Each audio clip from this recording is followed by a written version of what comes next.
Hello বন্ধুরা, আসসালামু আলাইকুম। পাপড়ি মাশরুম অ্যান্ড অ্যাগ্রো ফার্মের পক্ষ থেকে সবাইকে শুভেচ্ছা। আশা করি সবাই ভালো আছেন।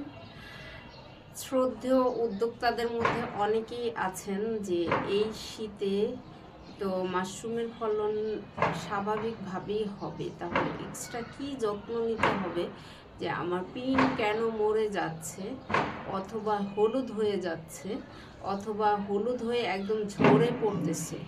এটা কারণ অনেকেই বুঝতে পারেন না।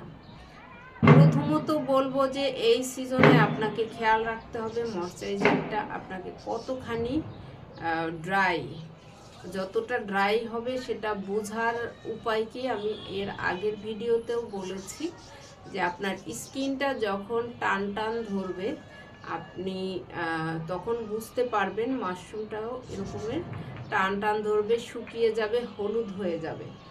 আপনি এই পিনটাতে যদি আপনার কুয়াশার পানি লাগে, কুয়াশার বাতাস আসে, সেক্ষেত্রে আপনার এই পিনটা কিন্তু শুকিয়ে যাবে।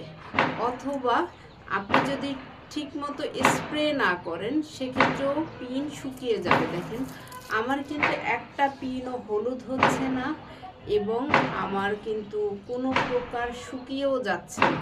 খুব ভালোভাবে প্রতিটা আমার পিন খুব গ্রোথ হচ্ছে। যারা খড়ের বেড করে থাকেন তারা কিন্তু ফলনটা ভালো পাবেন আমাদের থেকে বেশি, সেটা আমি আগেও বলেছি। কিন্তু আপনি যদি সঠিক যত্নটা না করেন সেক্ষেত্রে আপনার এই পিন বের হবে ঠিকই, কিন্তু সেটা হয় হলুদ হয়ে যাবে অথবা শুকিয়ে পড়ে যাবে। আপনাকে মাথায় রাখতে হবে যে এই পিনটাকে আপনাকে স্প্রে করতে হবে কতবার। যখন জিজ্ঞেস করেন যে আপনার হাউসটা আসলে কোন পরিবেশে সেটা তো আমি দেখতে পাচ্ছি না, আপনাকে এটা বুঝে নিতে হবে যে আপনার, যেমন আমার উপরটা কিন্তু বেশ বাতাস ঢুকে, আমি পলি দিয়ে দিয়েছি বা ত্রিপাল দিয়ে দিয়েছি। আপনিও সেম আপনার ফাঁকা জায়গাটাতে আপনি ত্রিপাল দিয়ে দিতে পারেন, পলি দিয়ে আটকিয়ে দিতে পারেন যাতে বাতাসটা সরাসরি না ঢুকতে পারে। আর কুয়াশার ধোঁয়াটা যখন হাউসে ঢুকবে তখন মাশরুমের জন্য আরও বেশি ক্ষতিকর।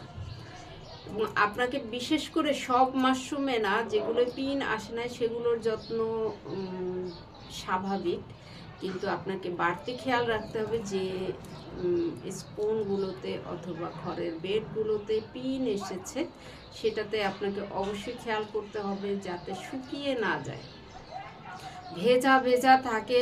এরকম অবস্থাতে আপনাকে রাখলে আপনার পরিপূর্ণ গ্রোথ আসবে, ওজনে ঠিক থাকবে এবং মাশরুম হলুদ হবে না, পিন ঝরে পড়বে না, মাশরুম শুকিয়ে যাবে না, কোনো অংশেই আপনি ক্ষতিগ্রস্ত হবেন না। এই বিষয়টা আপনি খেয়াল রাখবেন আপনার আবহাওয়ার উপরে। ওয়েদার যখনই যে অবস্থাতেই থাকে সেই অবস্থা অনুযায়ী আপনাকে পদক্ষেপ নিতে হবে।